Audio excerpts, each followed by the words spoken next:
Hello. In this movie, I'm going to show you how to do MLA formatting in Google Docs.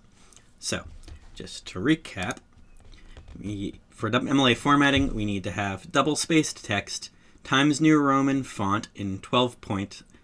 We need the proper indents, margins, and text alignment. You need your full name, you need class info, as well as your last name and a page number in a different location.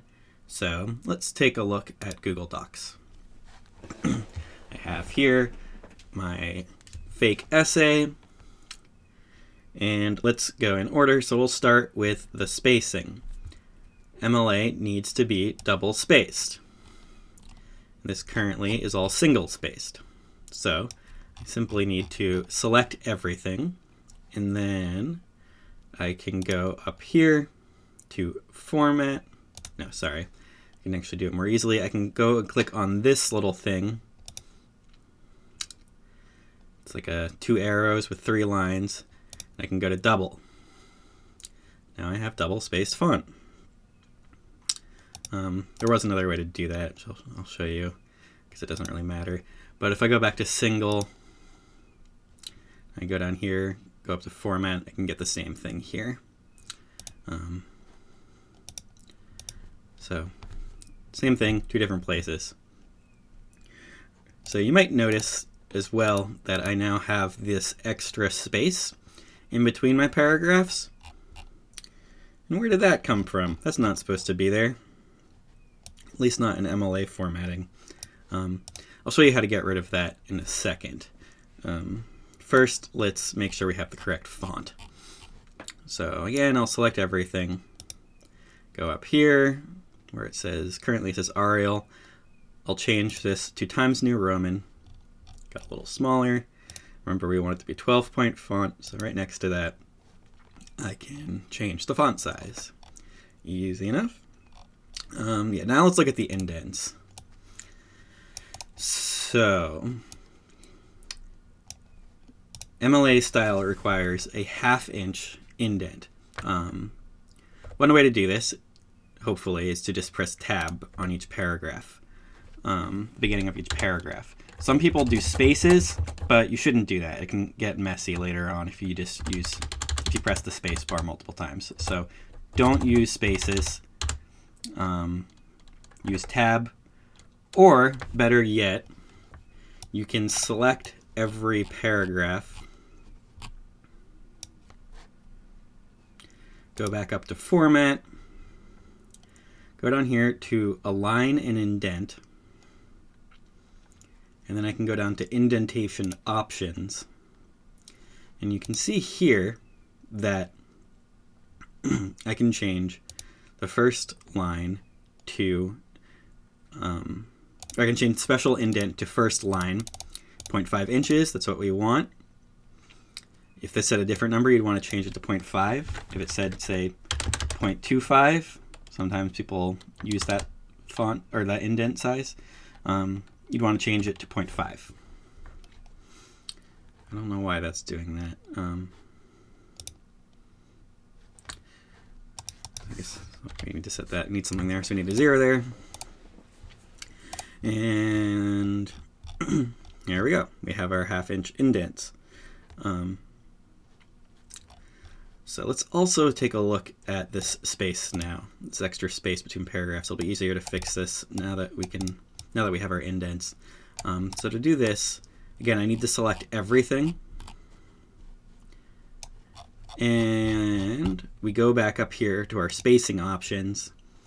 And you see how we have these things here? Remove space before paragraph, remove space after paragraph. That's what we want to do. So I just removed the space before the paragraph. I can go back, I can remove the space after the paragraph. And now I don't have that extra space between paragraphs. Beautiful. Let's see. So we also want to look at the alignment.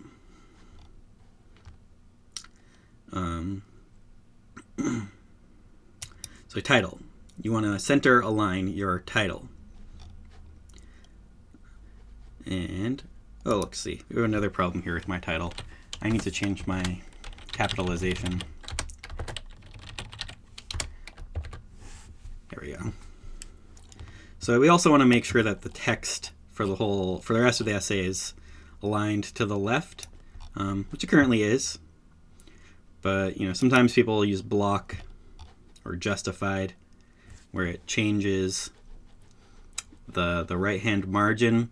But MLA style calls for the left alignment, where you have the ragged margin. So we definitely want to have the ragged margin for MLA style. So left alignment.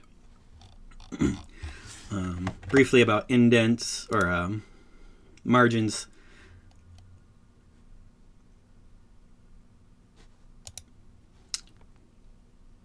I don't know why this is saying 0. Never mind.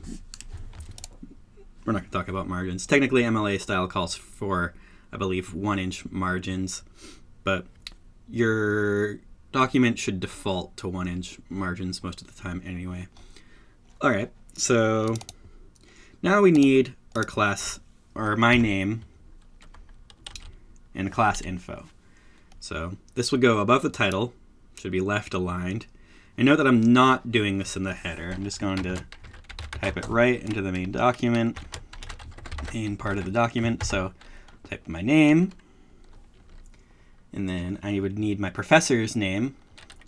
So let's say I'm taking a class with Professor Bob Joe.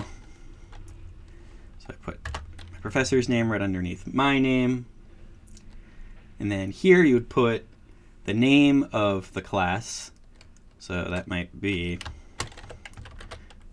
Reading and Writing 5 or English 101. And beneath that, I need the date. I don't actually know what today's date is. Maybe like the 23rd. I think it's the 23rd. So I do the day first. This is more like the way they write the date in British English. So the day first, and then the month, and then the year. Pretty straightforward. One last thing I need to do is insert a page number along with my last name on each page. So to do this on every page, you double-click in the header area. I'll show you that again. So here's the main part of the document. But I double-click in this empty space up here to open the header. And then I want to type my name there. And as you see, if I type my name here, my last name, my family name, up here, it also appears down here. And then I also need the page number. So that's pretty easy. I click on Options. This appears when you open up the header. And then I go to page numbers. And yep, I want them in the header. I don't want a different first page. And I want to start at 1. So there we go. It says 1 up here, 2 down here, 3 down here, 4 down here. And then just notice that this is a different font. So yes, the header will be a different font sometimes than the main part of the document. You want to change that. Make sure you use our Times New Roman 12 again up there. And I believe that is everything MLA style in Google Documents.